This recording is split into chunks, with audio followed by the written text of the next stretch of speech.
2026 football বিশ্বকাপকে সামনে রেখে অন্যতম আলোচনার কেন্দ্রবিন্দু এখন পর্তুগাল জাতীয় দল।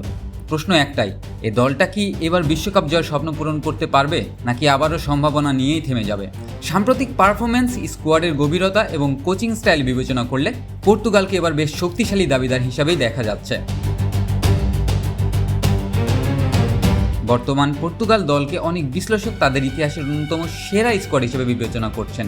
মিডফিল্ডের সৃজনশীলতা, আক্রমণ ভাগে গতি ও দক্ষতা, আর রক্ষণ ভাগে দৃঢ়তা, সব মিলিয়ে দলটি এখন অনেক বেশি ভারসাম্যপূর্ণ। সবচেয়ে বড় বিষয় হলো, এই দলটির আর কোনো একক তারকার উপর নির্ভরশীল নয়, বরং পুরো স্কোয়াড একসাথে পারফর্ম করতে সক্ষম, যা টুর্নামেন্টে অনেক বড় একটি সুবিধা দিবে তাদের। ক্রিস্টিয়ানো রোনালদো বিশ্ব ফুটবলের এক কিংবদন্তির নাম। সম্ভবত তার শেষ বিশ্বকাপ খেলতে যাচ্ছেন। বয়সের কারণে তার আগের মতো গতি বা ফিটনেস না থাকলেও অভিজ্ঞতা, নেতৃত্ব এবং গুরুত্বপূর্ণ মুহূর্তে পারফর্ম করার মানসিকতা এখনও পর্তুগালের জন্য বড় সম্পদ। তবে বাস্তবতা হলো, বর্তমান পর্তুগাল দলটি এখন আর এককভাবে রোনালদো নির্ভর নয়, যা দলটিকে আরও শক্তিশালী করে তুলেছে।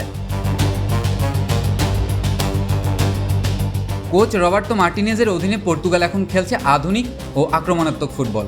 বল দখলে রাখা, দ্রুত আক্রমণ গড়ে তোলা এবং ট্যাকটিক্যাল ফ্লেক্সিবিলিটি, সব কিছুই তাদের খেলায় স্পষ্টভাবে দেখা যায়।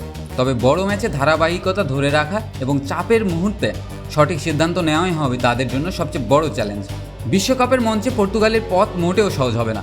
ফ্রান্স, ব্রাজিল এবং আর্জেন্টিনার মতো শক্তিশালী দলগুলোর সঙ্গে প্রতিদ্বন্দ্বিতা করে শিরোপা জিততে হলে পর্তুগালকে দেখাতে হবে সর্বোচ্চ মানের পারফরমেন্স, কৌশলগত দক্ষতা এবং মানসিক দৃঢ়তা।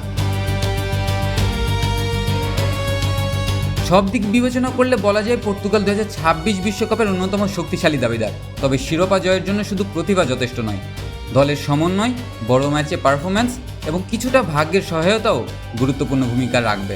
এখন দেখার বিষয়, পর্তুগাল কি এবার ইতিহাস গড়তে পারে, নাকি আবারও সম্ভাবনার গল্প হয়ে থাকে।